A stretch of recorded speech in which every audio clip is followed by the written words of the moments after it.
Japanese Americans. First, I will be talking about Pearl Harbor, and my very handsome partner Joe Carroll will talk about the effects. Let's start at the beginning. The plans for the surprise attack of Pearl Harbor started in January 1943.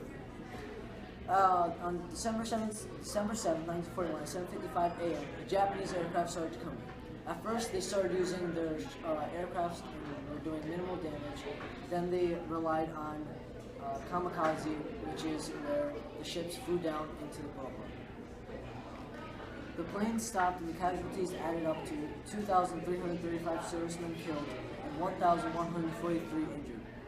To you, journalist. Thank you, Jordan. Now, due to Pearl Harbor, they sent Japanese Americans to internment camps, which there they lived in very poor conditions in one subsided area. Their rights were taken away, such as they were not allowed to fight in the war. Their families were split up, and it was just completely unfair all the way around. I don't really know who decided to do this. So now we go to the streets where we've interviewed multiple individuals about this topic. I'm Jordan Green. I'm here with Craig Mahar, and we're going to talk about the demilitarization of Japan. Craig, how do you feel about that? It's a shame, to be honest with you. It's a tainted history of the U.S. Japanese folk, they don't deserve it. They didn't do anything. Some of them did, but not all of them. Do you think all Japanese people should have been sent to internment camps? Heck no. Heck no. Heck no. That's all I gotta say. Heck no. You heard it from That's all, folks. Heck no. Hello, I'm Jordan Green. I'm here with Brian, and we're going to talk about the demilitarization of Japan. Brian, tell us how you feel about it. Well, personally, I believe that the attack on Pearl Harbor was a surprise attack, and I believe that Japan does need to be demilitarized, so it doesn't hurt. So do you think all Japanese Americans should have been sent to internment camps? Not all of them, because most of them weren't really involved in the attack of Pearl Harbor. So you think it was unfair? I would say it's unfair. If you had the choice, what do you think should have been done to Japanese Americans? Anything? I believe that the civilians should be left alone, while the people who are in the Japanese army should have been punished. That's good stuff. That's good stuff.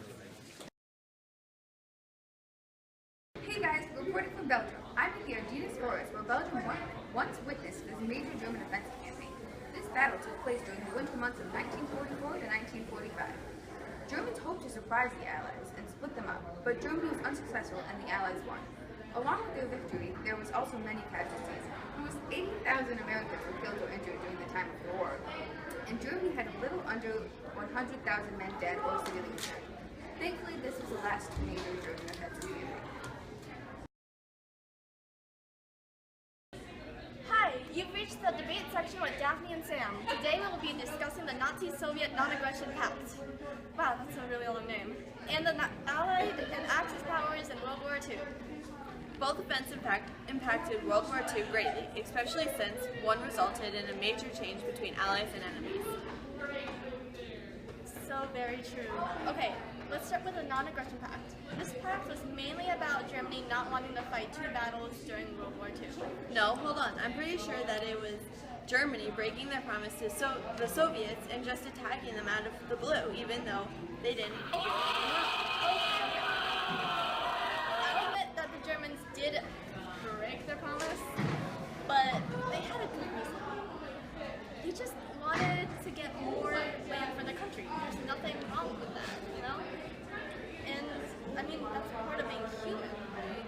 You do realize that there's a line that separates getting something that you want and forcing someone to give something to you, right? There isn't a big difference. They're two sides of the same coin, like black and white. How? And are you also suggesting that getting what you want is more important than keeping a promise? In some cases, yes. You know, sometimes a promise can hold you down, and then becomes an unnecessary burden. So, wait, why are we talking about promises? It's a pact, right? Wait, what were you talking about? Promises? No, before that. I don't know.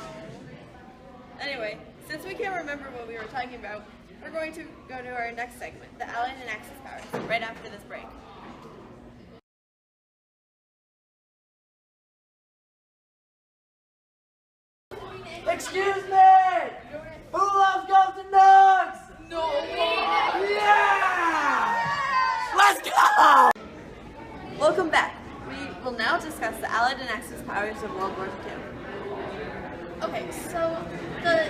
countries that aligned to make the Allied powers were Great Britain, France, the USSR, US, and China.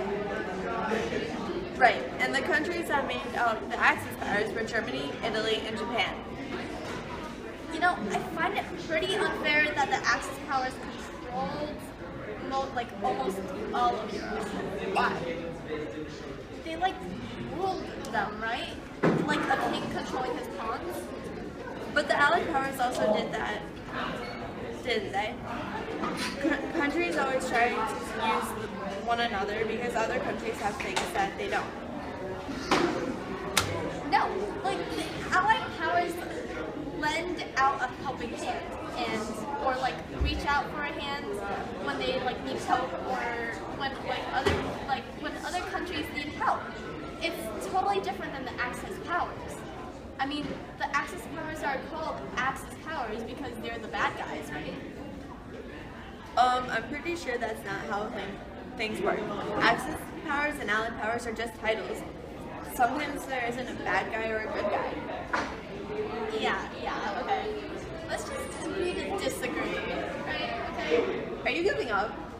No, I'm just giving my voice a break. Sure you are. Anyway, I hope you enjoyed our segment. Bye.